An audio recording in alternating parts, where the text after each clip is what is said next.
It is such a travesty that Glover Teixeira is not getting a UFC light heavyweight title shot.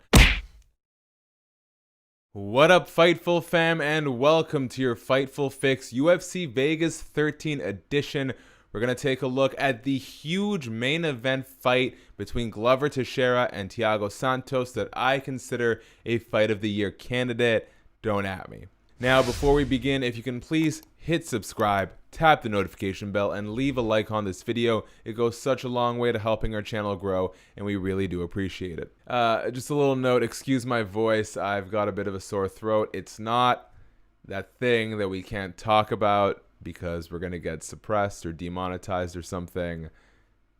I've been tested, girlfriend's been tested, we're all good. Now, there's only one thing I really want to focus on here, and that is where Glover Teixeira stands as far as it concerns the UFC light heavyweight title. Glover Teixeira and Thiago Santos put on an awesome, exciting brawl for 3 rounds on Saturday night that culminated in a 3rd round rear naked choke submission win for Teixeira. Now keep in mind, this dude made his professional MMA debut in 2002. He is 41 years old and he is currently on the best stretch of his career since the run that got him a title fight against Jon Jones. If you haven't seen the fight yet, I strongly recommend as soon as you reach the end of this video, go and check it out. It was a super exciting barn burner. A quick recap of the fight. Thiago Santos rocks and drops Glover Teixeira early in round 1. Teixeira gets a takedown, rides out top control for the remainder of the round, puts in some good work. Round 2, Glover gets the takedown, whoops on Santos for almost the entirety of the round,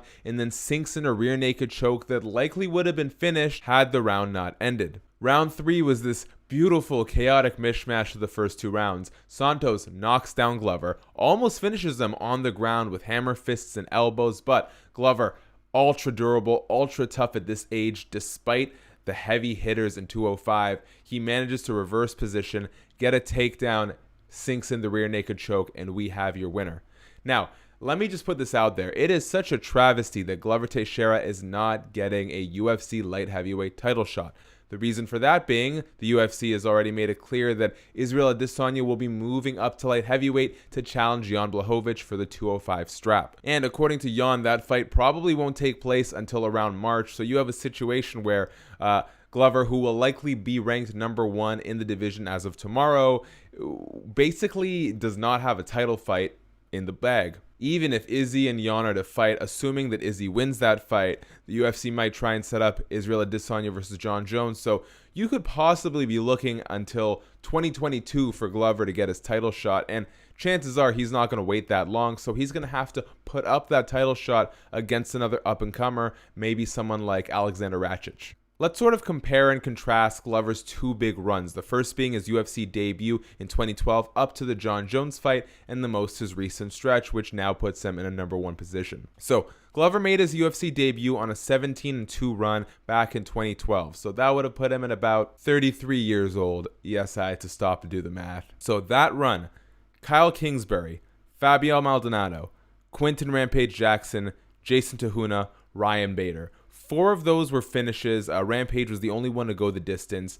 2 via submission, 2 via TKO. He subsequently fought Jon Jones for the UFC light heavyweight title, handedly lost. So after that really quick rise, 2 years from UFC debut to title shot, 2014 till 2019 was a bit of a rough period for Glover in the UFC. That's 5 years where he lost to Jon Jones, Phil Davis, Anthony Johnson, Alexander Gustafsson, and Corey Anderson. In that time, he also beat Ovince St. Preux, Patrick Cummins, Rashad Evans, Jared Cannonier, and Misha Cirkunov. After that Corey Anderson loss in 2018, something clicked and Glover went on what I think is the best run of his career, especially when you take into account the caliber of people he's beaten and his age. He tapped out Karl Roberson, tapped out Ion Cutelaba, won a split decision against Nikita Krylov, TKO'd Anthony Smith, which you remember, Anthony Smith's face was all sorts messed up after that fight, and now 3rd round submission win over Thiago Santos. He is number 1 in the division. So where does Glover go from here? Well, like I said, Glover should get a title shot against Jan Blachowicz, and it pains me to see him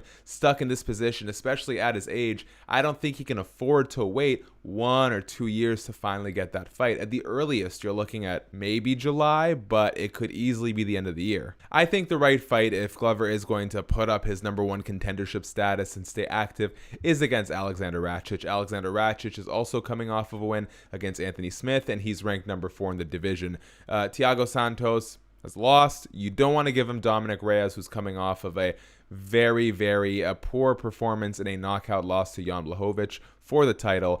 And plus, if you put Reyes in there and he beats Glover, you're now looking at another title shot for Reyes that he may not have quite deserved in terms of his overall resume. And we've already seen him there, and we saw him perform very poorly against Jan. On the other hand, Alexander Rakic is a fresh face in the division. Yes, I know he lost to Volkan Oezdemir prior to the Anthony Smith fight, but it's the only blemish on his resume, and we are sort of light for very established contenders in this division. Although I guess you could also put the winner of Dominic Reyes versus Yuri Prochazka in there. If Yuri wins, he's a bona fide contender. If Dominic Reyes wins, at least he's bounced back from that loss to Jan, and a win over Glover would then put him in a position where he's like, at least I got 2 straight wins in an otherwise shallow division. Okay, and let's move on down the rest of the card, highlight some interesting notes. Andrei Arlovski, 20 years to the month of his UFC debut, 2 decades with the promotion,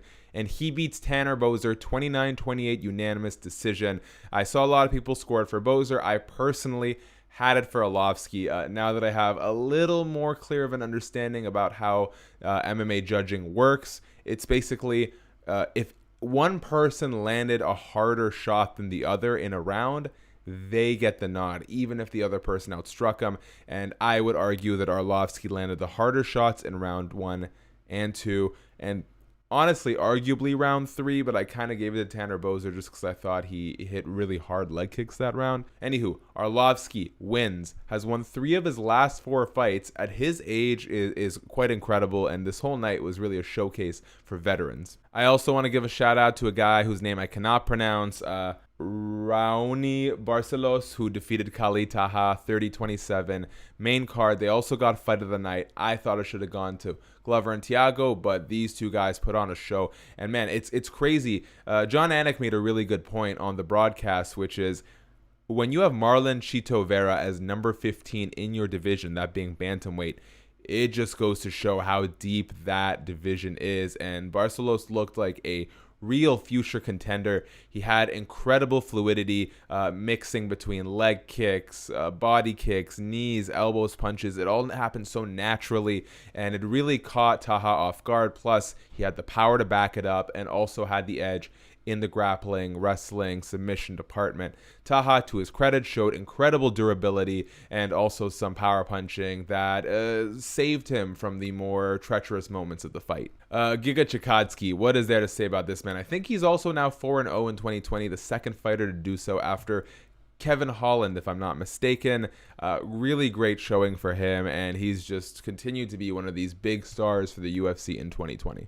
I'm going to butcher this name too. I apologize. I think it's Yan Zhao Nan. She defeats Claudia Gadelha 30-27 on the judges' scorecards. I thought it was a really good showing for her. Although Claudia had some takedowns and grappling control, she really didn't throw anything. And so it was Yan working off her back who did most of the damage in rounds 1 and 2 and really brought the pressure in round 3. Apologies, that was actually 29-28 for Jan, but I had it scored 30-27. On the preliminary card, Trevin Giles, man, beat the crap out of Bevan Lewis. Punctuates it with a 3rd-round TKO. It was an awesome performance for him. And how can we not talk about Max Payne Griffin staying true to his name, beating Ramiz Brahimaj?